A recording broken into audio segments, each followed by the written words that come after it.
అది ఎలా జరుగుద్దో అర్థం కావట్లేదు మాకు. ఇప్పుడు ఇంతమందిని సంతోషంగా పెట్టాం. మీరు ఒక ఒక వ్యక్తి చేసిన చిన్న తప్పు, ఒక వ్యక్తి చేసిన చిన్న తప్పు మా తల్లిదండ్రుల్ని, వాళ్ళ ఫ్యామిలీ మెంబర్స్‌ని 100 కుటుంబాలకు మేము ఆశ్రయం కల్పించామా 8 నెలల నుంచి ఆ కుటుంబాల్ని. "అన్నా మీ గురించి అలా రాశారేంటన్నా? మీ సినిమా గురించి అలా రాశారేంటన్నా? దేనికోసం అన్నా?" ఇప్పటికి నేను అహంకారంతో మాట్లాడడం లేదు. శిరస్సు వంచి మీకు మొక్కుతున్నాను.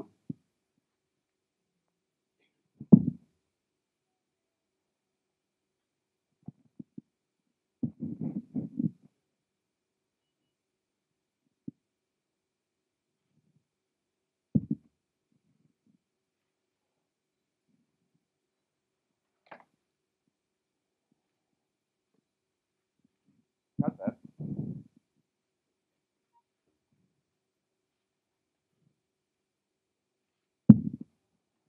ఇదంతా వాస్తవం. నిజం. తప్పు మీకు కూడా తెలుస్తుంది సార్. మీరు కూడా కొన్ని సంవత్సరాల నుంచి ఉన్నారు. మీకు కూడా తెలుసు ఏ సినిమా హిట్, ఏ సినిమా ఫ్లాప్ అని. కాకపోతే దేనికోసం పర్సనల్‌గా టార్గెట్ చేస్తున్నారు? ఒక ఎందుకు దారి అర్థం కావడం లేదు.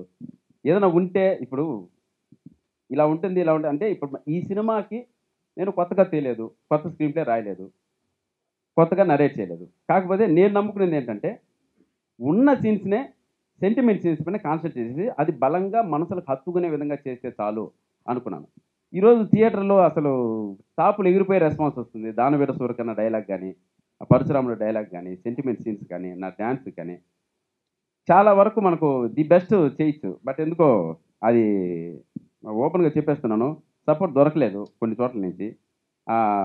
అది ఎందుకు అంటే మేము ఇంతమందిని సంతోషంగా పెట్టాం. ఇన్ని వే లక్షల మంది ప్రేక్షకులను సంతోషంగా పెట్టాం.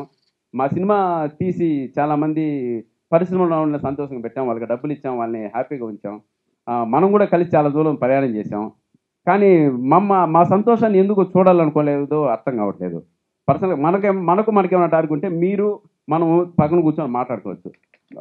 ఒక వ్యక్తి చేసేదాని వల్ల ఇంట్లో తల్లిదండ్రులు గాని పాపం ఇప్పుడు వాళ్ళు 60 ఏళ్ళు ఉంటాయి. బిడ్డ ఇంట్లో బాధపడుతూ కూర్చుంటే వాళ్ళకి ఎలా ఉంటుందంటే మీకు కూడా అమ్మానాన్నలుంటారు, భార్యాపిల్లలుంటారు. వాళ్ళు మీ ఇళ్ళలో బాధపడుతుంటే ఎలా ఉంటది సార్? ఎలా ఉంటుంది మీరే చెప్పండి. ఒక కష్టపడి ఒకడొచ్చాడే పాపం ఏదో కష్టపడుతున్నాడు, వాడు చేస్తున్నాడు. ప్రేక్షకులందరూ ఇంత బాగా ఆదరిస్తున్నారు.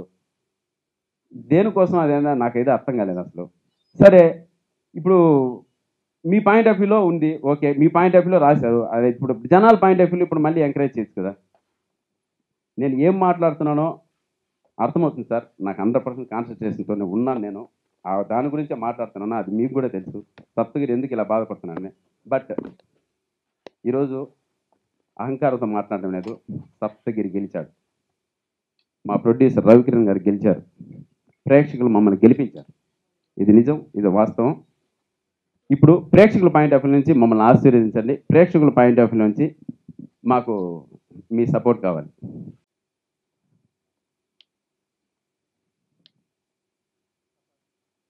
చట్టం ముందు శిక్షించి దేవుడు తర్వాత శిక్షించేది ఆ కాలం. దేవుడు ముందు శిక్షించి చట్టం తర్వాత శిక్షించేది ఈ కాలం. మీరు గాని, మేము గాని తప్పు చేస్తే ఇక్కడ చాలా శిక్షలు ఇక్కడే అనుభవిస్తాం. ఇక్కడే చూస్తాం సార్. దయచేసి ఫ్యామిలీల జోలికి రాకండి. ఫ్యామిలీలు ఇంట్లో వాళ్ళ పాపం వాళ్ళు ఇప్పుడు మన బాధలు చూసేంత వయసు వాళ్ళకి లేదు. మన సంతోషం చూసే వయసే. కాబట్టి ప్లీజ్ సపోర్ట్ మీ.